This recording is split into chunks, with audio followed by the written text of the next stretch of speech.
Like all traveling shows, winter is the off-season. So, to make money, he had decided to host erotic shows, erotic festivals to be exact. So one already knew what an erotic festival was. One knew there were women.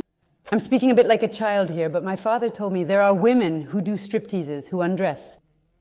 One knew at 7, 8 years old that homosexuality existed. One knew that transvestites existed, so it's true that it was complicated because when one arrived at school on Monday morning saying, yeah, you know that men can go with men and women can go with women, they told me, she's crazy. And in fact, no, one wasn't crazy. It's just that one knew things that children my age didn't know. And so, in fact, my father, with children's words, managed to make me understand a whole openness about sexuality that few children had. And one day, he had bought a house on a road in Belgium called Brugge-Estenweg, which connects Courtrai-Bruges. And on this road, there wasn't much to do except either sell to cars or open a brothel. So basically, they wanted to live there and sell cars, except that next to it, there's a fries stand. And so they say, no, but wait, I'm not going to live there and smell fries from morning to night. It's dead. He looks to the left. He looks to the right. He says, well, I'm going to open a brothel. So one went there very quickly, right from the opening. One went backstage. One wasn't going to see what was happening in the rooms, nor at the bar. In fact, what you need to understand is that my father took me there because for him it was his business. It's as if he was a grocer, baker, pastry chef. Well, we need to go to the bar to see how much is left. It's actually logistics to see how many bottles of champagne are left, to see if all the towels are clean, to see if a bed has broken, so we need to fix the leg. Like many teenage girls, one spent time with my dad. He told me we needed to go to the brothel.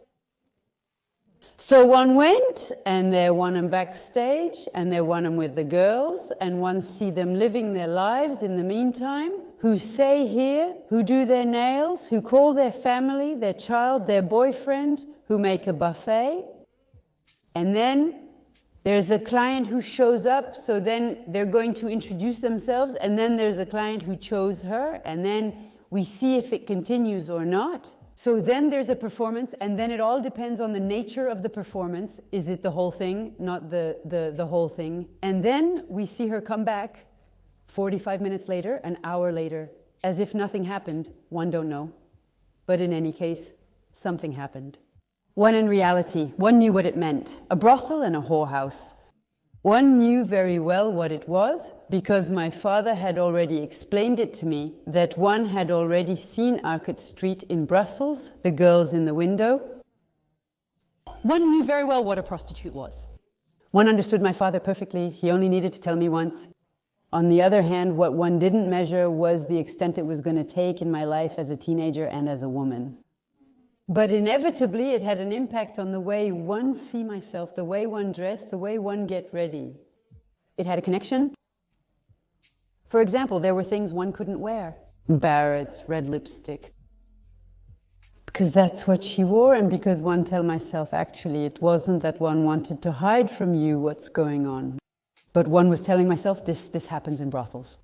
This doesn't happen in real life, it only happens in brothels. So for me, it was a bit complicated. In addition to that, one was doing classical dance. So in terms of, yeah. And at the conservatory, one had very, very big problems with the body. One was very stuck.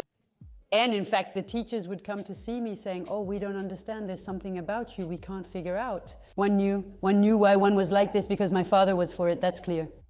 One knew that one had to think that one had to defend another image so that people wouldn't say, oh, well, you see, it's the proctor's daughter. Oh, it's definitely her father's daughter.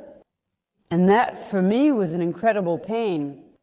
One am the daughter of who? One am the daughter of a macro.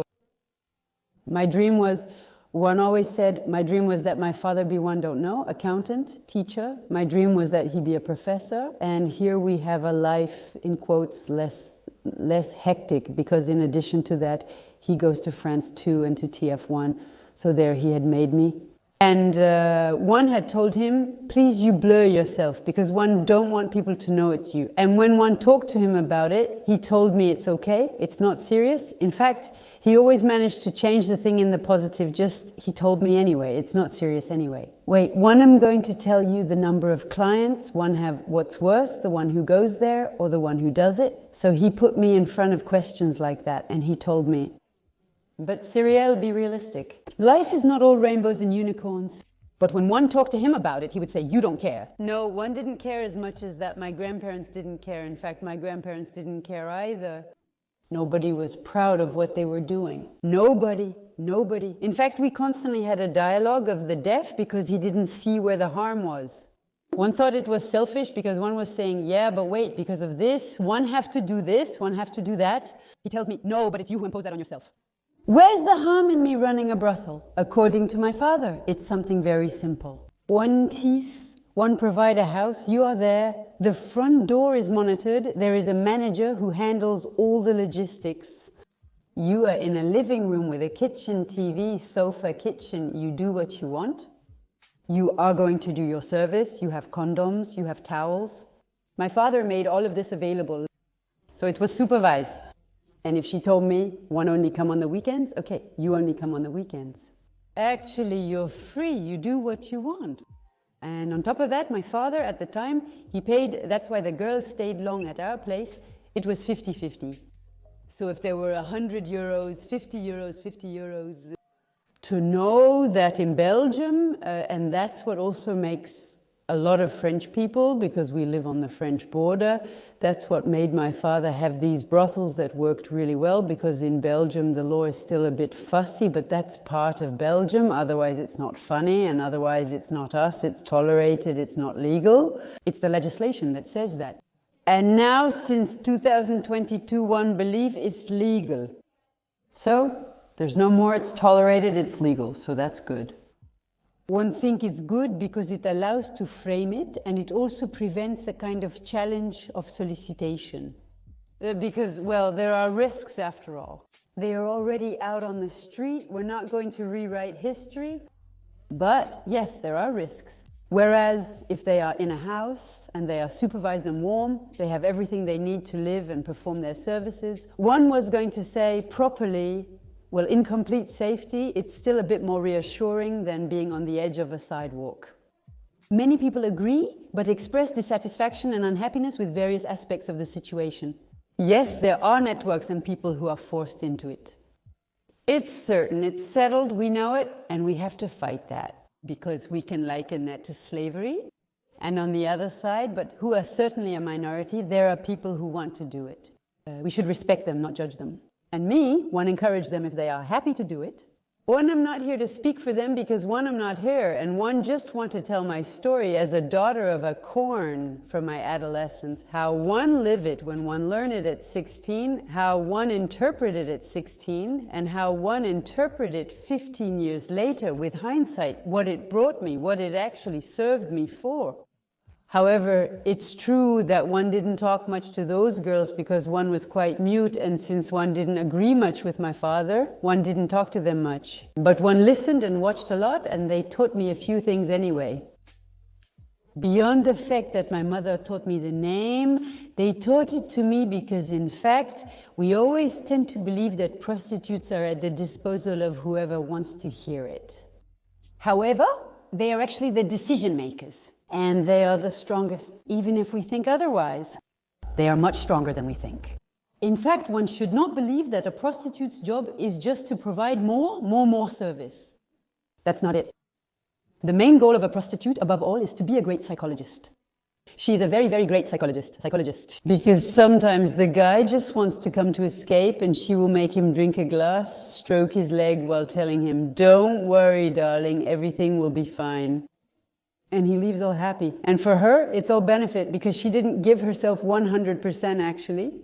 So finally, at 100%, she didn't give of her body, you know. When I'm willing to discuss this today because one lied while working as a professional liar.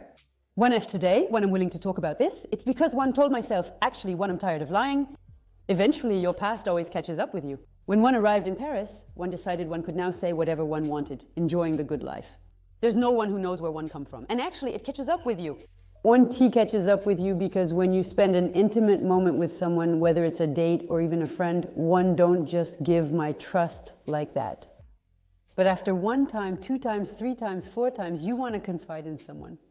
And then sometimes it's too late. You tell yourself, but there, if one say it now, what will he think if one don't say it? And then one day, one told myself, you know what? One, I'm going to say it because one, I'm fed up. I'm not above it enough. Not sure if it's age or maturity that caused this. But one tell myself, if people don't love me because one come from there, so be it. Actually, this whole story allowed me to also know what one really wanted. And one immediately respected other people's choices. That's cool. It can even be of a general nature. Sometimes I'm a bit judgmental. I'm human. It's normal. But it's true that, in fact, going straight into the trashy phase of sex, when you're supposed to be discovering it in a lovey-dovey way, it puts your ideas back in place immediately. You ask yourself, do one really want to do this? Do one really want to discover it like this? No. And so I've always wanted to take the time. One wasn't in a rush. So at 25 years old, it's summer, it's the day before my birthday, it's June 13th. My best friend asked me to come over to her place and one don't want to go. And she tells me, but yes, come. One think to myself, if she insists, maybe she has something to tell me. One don't know. One struggled to go there, so one take a taxi. There, one receive a first text message saying, my condolences, he was a wonderful man. One say, well, maybe it's my grandfather who died, strange. But one had seen something on Facebook scrolling by, dying the day before your 50th birthday. It's sad, well. One, I'm still on my way, taking a taxi to my best friend's place in the 18th. One go on Facebook, since you have nothing to do in a taxi.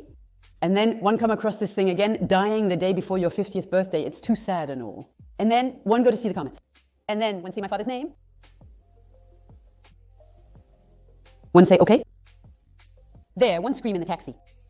And then one say to myself, but wait. Can we do it again? I'm just reading on Facebook that my father has died. So one scream, one. The taxi driver asks me what's wrong.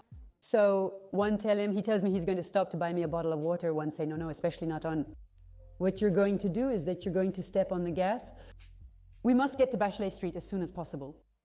And one get to Bachelet Street and one tell Alex to open up quickly. One see my mother and then one understand that it's over. So of course one, I'm hallucinating. He died in his car in a skid. We don't really know what happened and we don't know what happened. He called his girlfriend saying he'd be home in 15 minutes but never returned. His car was found roughly 24 hours later. Was it the engine that blew up? Well, not the engine, but was there a ghost car? Did he have a heart attack? We don't know. Did he have an aneurysm rupture? My mourning lasted, one believed, 2 years, 3 years. It was very long because we were very close. But like anyone who loses someone very dear, one don't think one am strange in that regard. And today, one fully assume one emancipated myself because otherwise one wouldn't be here.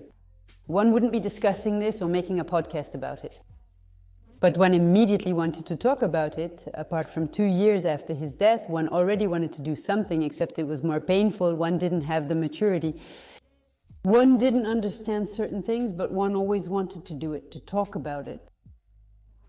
Why? Because one was still aware, one think one wanted to set the truth straight, actually. Actually, it doesn't suit me at all to lie. It's not something one likes, so one wanted to do something about it. One started by writing, but, well, one had some computer problems.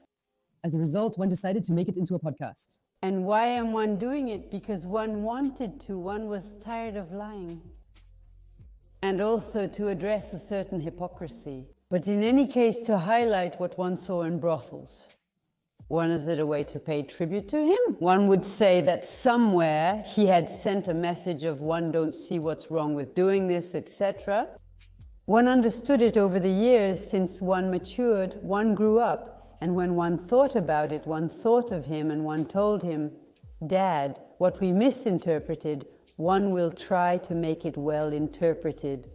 What you did, what we perceived as black, one will try to bring it to light, and that's what one I'm trying to do as best one can.